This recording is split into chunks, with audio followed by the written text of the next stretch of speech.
In this video, I'm going to be showing you how you can download any Steam game for free using Steam Tools.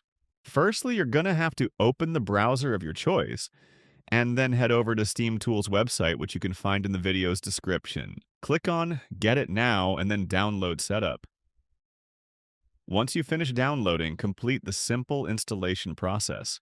I will be downloading NBA 2K 2026 for this tutorial. However, you can follow this tuto with any game you want. For proof, I can show that I don't have 2K in my library.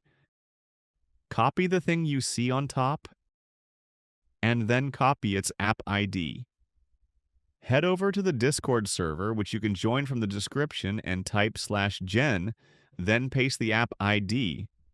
Download the manifest file, extract it, and drag the files to the Steam Tools icon.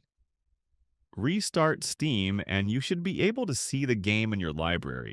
You won't be able to play any Rockstar, EA games, or Denuvo games, since they need to be bypassed.